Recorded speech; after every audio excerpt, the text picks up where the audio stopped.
And I want to begin, Travis has spoken about the territories that we're on, but I just want to begin, this is a slide from where I'm located today on the Kwanghan and WSÁNEĆ people's territories. And I want to begin with acknowledging with respect that I'm joining from these lands. And this is where the University of Victoria stands on the Sanghi, Esquimalt, and WSÁNEĆ people's traditional territories. And those communities have historical relationships with the land that continue to this day. So I want to express my gratitude and solidarity with them in their ongoing efforts for sovereignty and decolonization. And I also want to acknowledge, as Travis did, the territories where you're joining from today, and encourage all of us to take a moment to reflect on what you may or may not know about the history of the land. What are the impacts of colonialism here in the territories where you are? What do you know about the resilience and resistance and resurgence of Indigenous peoples and communities in these lands? What's your relationship to the lands and the waters? So we begin this way to place ourselves, to acknowledge where we are and who we are in relation to that history, this colonial history, and this present day context of settler colonialism on Turtle Island. This offers a moment to pause, to reflect on the continual occupation of Indigenous land, as well as to take a moment to acknowledge ongoing Indigenous resistance. And for those of us like myself who are non-Indigenous people, we can reflect on what are our commitments to the Indigenous peoples on whose land we are occupying. What does that look like in our everyday lives? So this photo here is a photo of Migan, which means a place to warm your belly. And these words here from the Kwanghan people that I wanted to share. So just a little bit more about me in relationship to the land where I am. I'm a white settler of Irish, Scottish, and English ancestry. I grew up in the traditional territories of the Haudenosaunee, Anishinaabe, and Arawandran peoples in the area that's known now as the Mississaugas of the Credit First Nation in Guelph, Ontario. And I just want to reflect a little bit about what does this mean in relation to what we're doing to advance gender and sexual health equity, and what I'm going to be talking about today around experiences of chronic pain in the lives of LGBTQ2S people. So in my research broadly over a number of years, and also in the project that I'll be speaking about today, we are concerned, I'm concerned, and we are concerned with the health impacts of ongoing settler colonialism, how this impacts experiences of pain, as well as pervasive racist discrimination and barriers that Indigenous people face when accessing healthcare. So I'll be speaking about the importance of addressing anti-Indigenous racism in healthcare and in society more broadly as part of the picture of understanding chronic pain. And this speaks to the need for decolonizing and anti-racist frameworks that promote cultural safety for Two-Spirit and Indigenous LGBTQ people living with chronic pain, and also highlights responsibilities of white settlers like myself to imagine and enact everyday acts of anti-racism and decolonization in our communities, not just only in our roles as healthcare service providers or researchers or teachers, but also in our families and in our communities more broadly. So troubling these past and present settler colonial realities and examining how it shapes our identities and our work in LGBTQ health movements has been a central focus in my community social work practice and my academic research and my teaching. And I wanted to share, I've been reading a book by scholars Sheila Bhattacharya and Renita Yakulin Wong. Their book is Sharing Breath, Embodied Learning and Decolonization. And they remind us that no discussion of decolonization can proceed without directly confronting the impact of colonization on the body, the ways in which colonial relations of power have shaped not only the discursive construction of a hierarchy of bodies, but also the lived experience of embodiment. So this is a reminder to examine the embodied health effects of the historical and ongoing violence of settler colonialism. So in making this connection between the lands where we are and the work I'm going to speak about, I want to now move on to tell you a little bit about what's planned for my talk today. So here's an agenda for this time that we have together. I'm going to share a little bit about who I am, and I'm going to speak about a research project that I'm involved with in collaboration with Pain BC and a number of other researchers at UBC and UVic. And I'll share some of the emerging literature about LGBTQ2S people living with chronic pain, and then some of the details of the study, ending with some of our knowledge mobilization efforts and our action for change strategies. And then we'll have some time for questions and responses. So just a bit about myself. I've mentioned my identity as a white settler and my ancestry. I'm also a middle-class queer woman with a working-class family farm background. I'm a cisgender woman and a queer parent. I'm a loved one of trans and gender nonconforming people in my family. I'm able-bodied, and recently, in fact, it emerged during the course of this study, ironically and coincidentally, I'm someone living with chronic pain and have invisible disabilities. So I just wanted to say that this work around chronic pain in the lives of LGBTQ2S people is not an area of research or community practice I had any experience in before starting to partner on this project.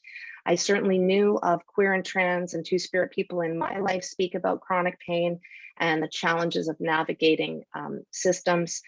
But it wasn't until I began to do this work in 2017 with Pain BC and collaborators that I started to learn a little bit more about the literature on chronic pain in the lives of LGBTQ people. And I would still say this is a new area of research for me. It's certainly not an area that I've worked a lot in. And the slide shares a little bit more about my background and my research, which you've heard about earlier.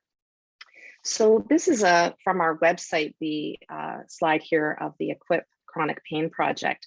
As I mentioned, this research was initiated by Pain BC.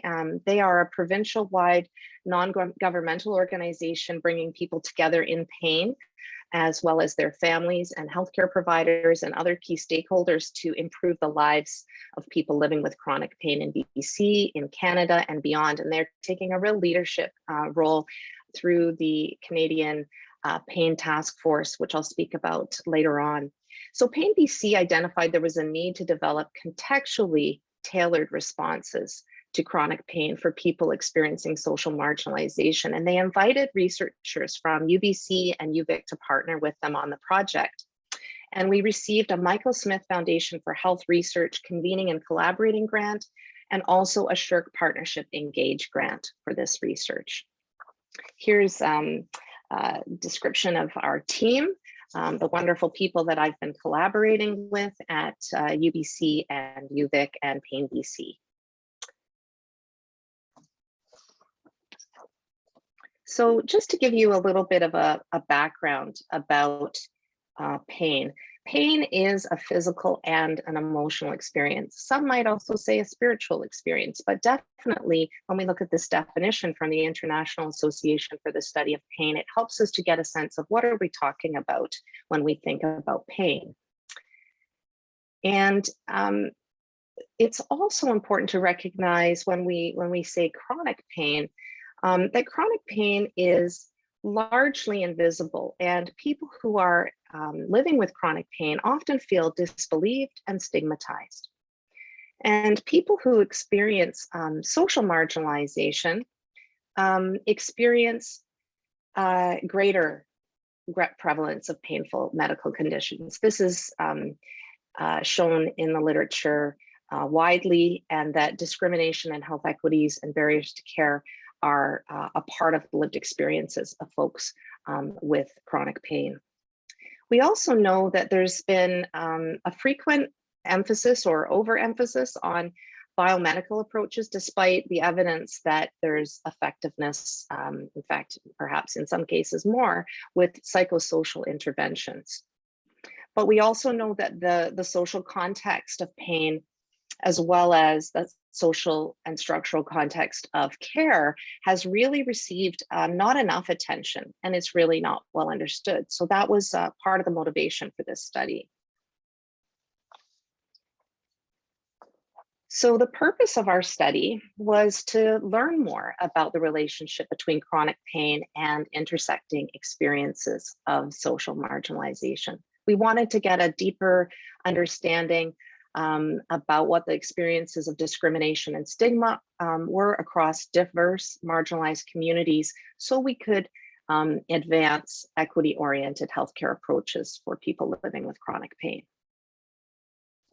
So here on this slide, just see that once again, that chronic pain itself is associated with social stigmas and discrimination, and that this then intersects with multiple forms of systemic oppression and stigmas that are related to race, class, gender identity, sexual orientation, mental health, substance use, and others.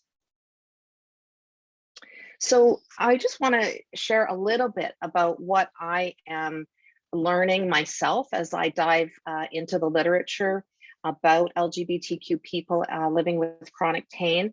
I also wanted to just acknowledge the inadequacies with this category, this umbrella category of LGBTQ2S people. It can have a homogenizing effect that blurs the differences between gender identity and sexual orientation. It can erase specificities of power and marginalization, often around race and class and ability and other forms of social location. So I recognize this is a inadequate, problematic category, but I'm using it today, and we used it throughout our study, and so I use it with that caveat. So these preliminary results of our literature search about LGBTQ2S people, we're seeing even in the last few years some growing new research that has been published. But overall, still, we're seeing that there is a paucity of research about prevalence of pain amongst LGBTQ2S people. And here you'll just see a list of some of the studies which all point to the multiple barriers that LGBTQS2 people experience when they're accessing and receiving care, as well as the burden of chronic conditions that are experienced in LGBTQ2S communities, including links to mental health challenges. I wanted to point out this one study by McKechnie and colleagues from 2020. It's one of the few studies that really looks at structural factors, and it's really evident we need much more research like this. But this is a really important study for anyone who's interested in looking at this. I think that it's providing some important directions for us. But I also want to point out that for LGBTQ refugee communities, there's very limited or perhaps no studies that look at LGBTQ newcomer and refugee communities and chronic pain. So I'm just going to share a few slides that describe particular literature around particular communities.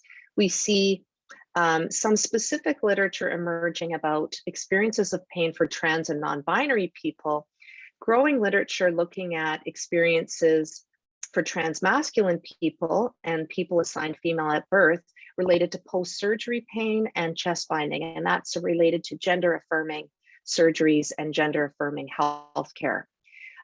We also see repeatedly in the literature references that state that trans and non-binary people have higher rates of chronic conditions, including chronic pain, than their cisgender counterparts.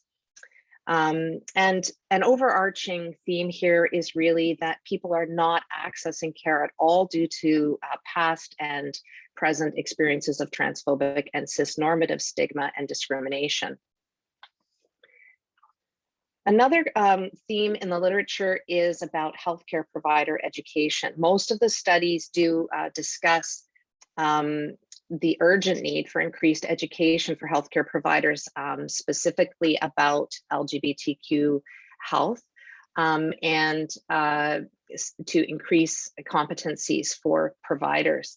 I think this one study was very significant from the American Society of Regional Anesthesia and Pain Medicine in 2018, 2018, stating that they looked at pain physicians' lack of knowledge, where physicians who had received little to no training about LGBTQ people rated their competency as high. So just what does this mean? It really helps us to understand the picture of what we hear from people when we speak to them. And the folks I'm going to share some stories from today is that really illustrates what this, this study showed, that there is a real gap in knowledge in healthcare providers. Some of the literature has addressed Two-Spirit and Indigenous LGBTQ people. I'm seeing a typo there on my slide, but it's very limited research again. Some of the research has made a connection between racism and gender discrimination, stress and trauma, and its relationship to experiences of chronic pain. And also looking at folks who have higher, speak about higher experiences or incidents of racial discrimination, having higher rates of physical pain and impairment. But once again, very limited research. There's some new literature that is looking at LGBTQ2S people, chronic pain and opioid use. And some of that is addressing stigmas associated with drug use as a barrier for accessing care. We also see literature looking at problems of intersecting racism, stigma, and dismissal of pain and stereotyping. But one of the things when I read through this literature, and one of the research assistants who was working with me pointed this out as well, that we have to be cautious here about potential for what we see in some of the literature is a negative, stigmatizing clinical tone that about substance use and potentially labeling trans and gender nonconforming people as being at higher risk of misuse of opioids. This language of misuse and risk. We need to really be critically reflexive about what is being said and how this could potentially create further harm for our communities. Who is being positioned as more likely to be misusing, and what does that mean for equity? So just to sum up here, some of the gaps in the literature, it is a growing body of literature. I'm encouraged to see in the last 3 years, even the last 2 years more, but it is still very limited research. And even within that body of literature, we see very little that is looking at intersectional or social contexts in identities and systems and structures of oppression. Most of this literature is individualized with a biomedical focus, and we see very significant gaps for racialized people, Indigenous people, newcomers, refugees, as well as, interestingly, cisgender lesbians, cisgender gay men, and cisgender bisexual folks, as well seniors and youth. There's limited research there. So I'm going to move on now to share a little bit about the research project, the EQUIP Chronic Pain Project. So our methodology, we embraced a community engaged social justice research methodology, which meant that we were committed to engaging communities equitably in the research process to gather knowledge and take action for social change. We drew on intersectional and health equity frameworks that examine connections between intersecting identities, social contexts, systems of marginalization, structural violence to inform equity-oriented responses to chronic pain. And we drew on the work of the EQUIP healthcare program. My colleague Colleen Varco and Bruce Wallace, who are part of the EQUIP for Chronic Pain Project, were part of the EQUIP healthcare program, which initiated and has been working for many years to look at ways to develop and promote equity-oriented healthcare that would focus on 3 central dimensions: trauma and violence-informed care, culturally safe care, and harm reduction. Recognizing that each of those dimensions must be tailored to the particular health and social context of the communities that are being served. So our data analysis approach, we drew on thematic analysis and grounded theory, combined with the drawing on the work that the EQUIP team had already worked on. just what I described there in their framework. So a bit about our participants. This on the right, you'll see is our recruitment flyer for the LGBTQ2S focus group. And I guess I want to start by saying that the research team includes community-based researchers who have unique and in some cases long-standing relationships with the communities experiencing social marginalization, as well as we are also members of those communities ourselves, and that this we see as a strength of the research. For recruitment, we collaborated with nonprofit organizations in the communities, and for the LGBTQ2S group, we relied on a network of agencies and two key organizations that we first worked with, Kool-Aid Community Health Clinic and AIDS Vancouver Island, assisted us, but we ended up circulating to a number of other organizations. Here on this slide, you'll see that for the Equip Chronic Pain Project, we have 4 focus groups. And I'm going to be speaking specifically and sharing quotes from the LGBTQ2S group. But what was so significant is that there were the common themes that run throughout all of the groups are striking. And but I will be sharing quotes specifically today from the LGBTQ2S group.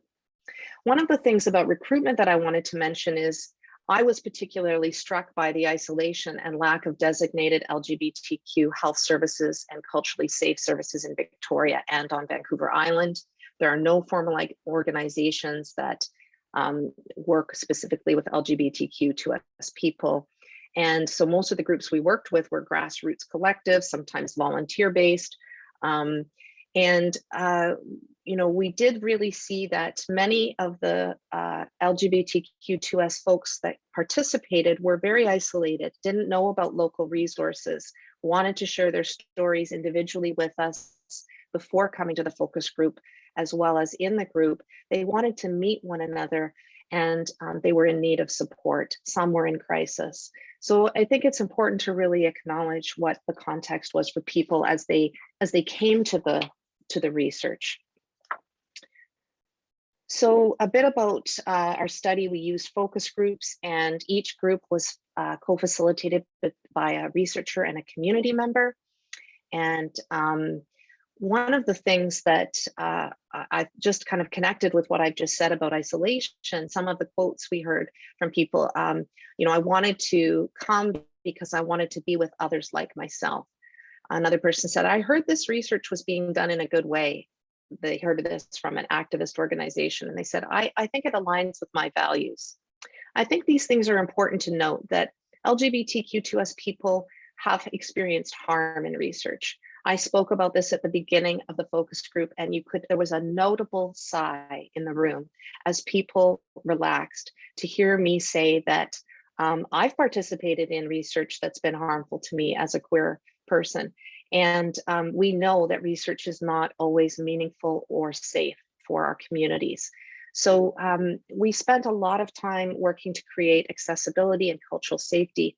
I thought I'd just mention in the Indigenous focus group, some of this included ensuring that there was an Indigenous local community caterer bringing moose stew for the newcomer and refugee groups, a Persian catering company. And for the LGBTQ2S group, there was a racialized queer caterer in our community who had her own business that we supported. And there was an interesting learning for her about, as she prepared the food and learned about some of the unique dietary needs and restrictions that many people had. And it was important for me also to learn that these dietary restrictions were directly related to people's pain and how they were managing their pain. So we also worked to reduce barriers such as low lighting, supportive seating. And we heard from people that this was something they had not experienced before. To come and be in a space and not have to hide their pain or pretend that they were able-bodied. We told them they could move around, they could use cushions, they could lie down in the focus group. People said this was one of the few places in their public lives they could be themselves. So I'm not going to read everything on this slide, but just want to mention at the end of the, after the focus groups, we held a KT workshop with participants and other key stakeholders within a month of our final focus group. And that one-day workshop was a chance for us to share what our initial thematic analysis was with stakeholders, which included 2 to 3 members from each of the focus groups, as well as policymakers and healthcare providers. And for us to check back with them about how our initial analysis resonated, and then for us to take their feedback from that workshop and integrate it into further analysis. So I'm not going to discuss a lot from this next slide, but I want to share that this EQUIP framework that I mentioned earlier from the EQUIP healthcare team shaped how our analytical framework for our data analysis. As I mentioned, we use thematic analysis and techniques, coding techniques from grounded theory, and we worked with our research collaborators at Payne, BC, using both an iterative process and deductive and inductive processes. And then these themes, the deductive analysis, we use these categories from the EQUIP framework. These themes were trauma and violence informed care, culturally safe care, harm reduction, and contextually tailored care.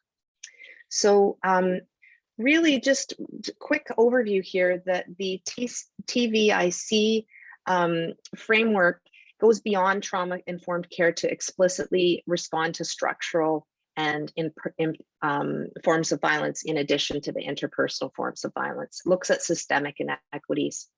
The culturally safe care component is guided by a deep understanding of current and historical impacts of inequitable power relations, racism, colonization, and the criminalization of people based on race and ethnicity.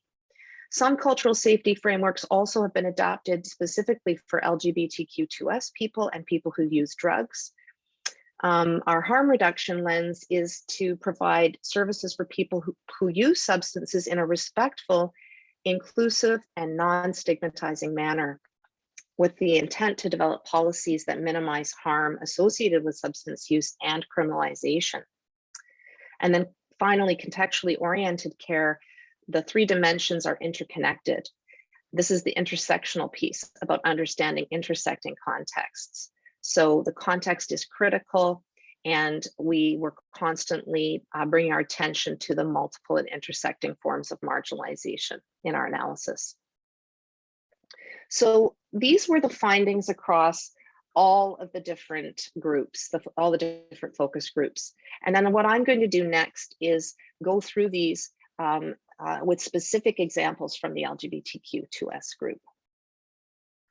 And this reference here is from one of the articles we've published, and I could share that reference at the end if people want to read more. So just starting with this quote here, we really see that the people's intersecting identities, they spoke about it in many ways in the focus group. We had the 4 different groups, but we recognize the intersectionality of people's identities. So for example, a trans woman participated in the Indigenous focus group. Several Indigenous people are participating in the LGBTQ2S group. But I also want to note that the LGBTQ2S group did not include people who self-identified as Black, or people of color, or newcomers or refugees. So we have other data, but there was a lack of intersection about that. Also, none of the participants in the refugee newcomer groups shared aspects about their gender identity or sexual orientation, and there could be many reasons for this. Some of this could be related to folks in some cultures where terms such as gay or trans may not be part of the cultural vocabulary, even when people align with that sense of self and that identity. It also may be that there was a real lack of outreach to those communities. So just going to share a few more quotes from people about their identities. This one really shows how people were linking with disability justice language and critical mental health. I identify as queer and non-binary. I also identify as CRIP, sick, and disabled. And then really here, we see that people have not had positive experiences in the healthcare system where the resources didn't reflect who they were as LGBTQ2S people. In this quote, we hear from an Indigenous person saying, I always feel like my health in totality, the healthcare system is a barrier to me. There's always a risk of, I always feel I have to measure if there's a threat against my body or even my family, just because somebody could make a racist assumption about me. For this person, they spoke about how the relationship between how their body is understood and how they're talking about their needs with their doctor, and the ways in which pain, mental health, gender identity, trans affirming care, and not knowing, I'm navigating all this and I don't know, will this healthcare provider be safe? Will I be seen? Not knowing what they're going to encounter based on past negative experiences, as well as that wider social context that they live in. Here we heard about, in addition to the pervasiveness of anti-Indigenous racism that we heard from Two-Spirit and Indigenous LGBTQ people, we heard people speaking about structural barriers related to colonialism and access to healthcare, for example, around status, around the colonial, ongoing colonial Indian Act. And this next slide is really moving into this next theme we heard, which was that pain was shaped by violence, trauma, and related mental health issues. And as this person says in their quote, all those kind of go together. So often people were being asked to separate out these parts of who they were, but they're all intertwined. Another participant identified trauma and mental health as closely related to their experiences of pain. In addition to like physical kind of pain stuff, like mental health struggles and complex PTSD and trauma is something I've lived with most of my life as well. I think it's been like a big source of like really important in my understanding, my resulting chronic pain. This last quote here on this slide talks about how, doctors are not really seeing the pain as real because of mental health issues. And this person says, I see that they're linked, but they don't negate each other. And this seemed to be throughout all of the focus groups, a very significant theme, and throughout the LGBTQ2S group participants. Participants' experiences of pain were described in ways that were inseparable from their experiences of discrimination, stigma, and dismissal. And participants spoke about how pervasive cisnormativity and heteronormativity were in multiple systems and how that affected their experiences and also the meaning of pain. So we see different examples of this here, where a doctor is telling someone they need to find a rich husband. Another one from a different person, I've been asked, do you have a boyfriend? Making assumptions, assuming that they're talking to me as a woman, assuming that they're talking about a cisgender man as a boyfriend. And then my response being no. That the only result from that is that I'm single and straight still and desiring to have such a relationship.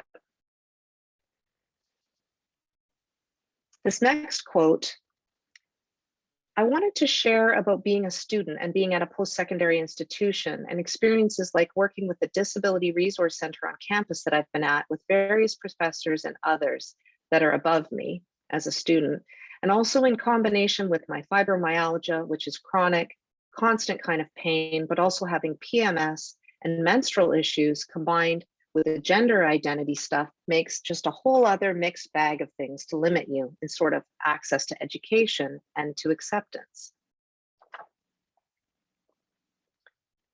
So really, we had all of the participants speaking about not being believed and having their pain dismissed, all the Two-Spirit Indigenous LGBTQ people in the group experienced race-based discrimination when accessing care and contributing to avoidance of care, and were constructed as drug seeking by healthcare workers, regardless of whether they wanted medication or not, and pervasive ableism, making judgments, healthcare providers making judgments about people having access needs or policing what disability looks like.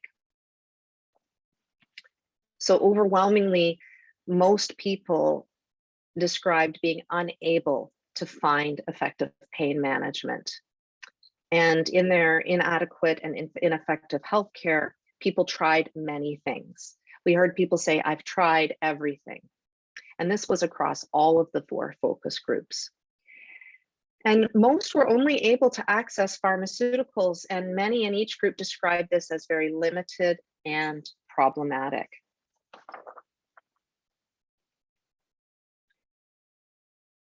Participants spoke about barriers created by the medical model that lacks an intersectional approach and separates pain and mental health.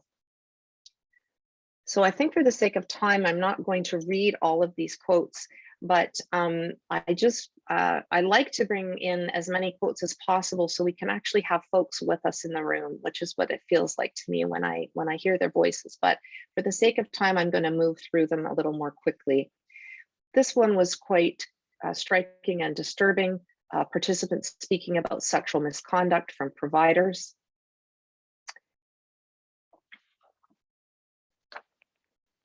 And how exhausting it is to be having to tell your story over and over again. We heard about long wait lists. And this quote, I think I will read. You know, for people with chronic conditions, they're often desexualized. And here this person is speaking about cis and heteronormative assumptions. I was looking for resources on pain and sex, and the hospital social worker gave me this sort of handout.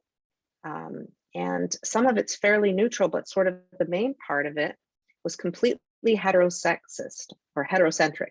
The images were of a male and female, and they specifically said male position, female position throughout the entire document. So I think it would be really important, because I've come across a lot of sex educators that have come up with a lot of cool options. There's information that needs to get to people. I'm looking at my time. We're getting close to the end. It looks like you're on track, but just giving you a 5-minute heads up. That's great. Thank you so much. So the impact of chronic pain is complex and multifaceted. We see how it impacts people's health, employment, income, and really striking for me in the LGBT group was social isolation.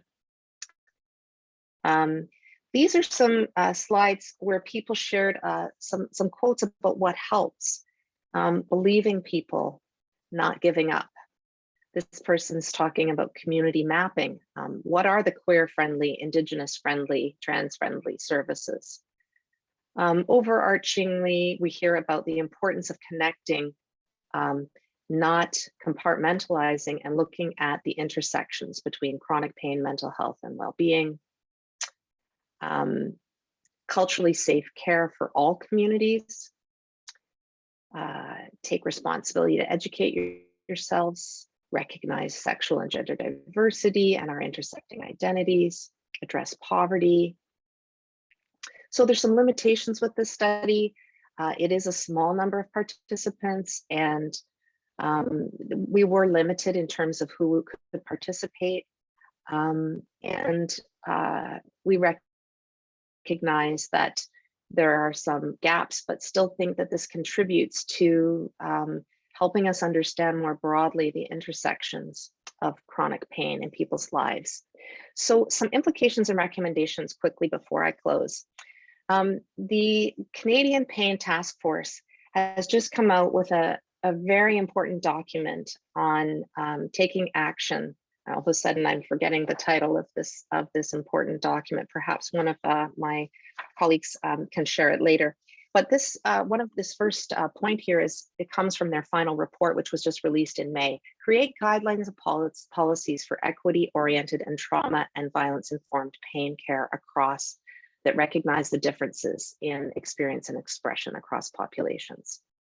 So the EQUIP framework is an approach that we can draw from to help us understand LGBTQ2S people's experiences.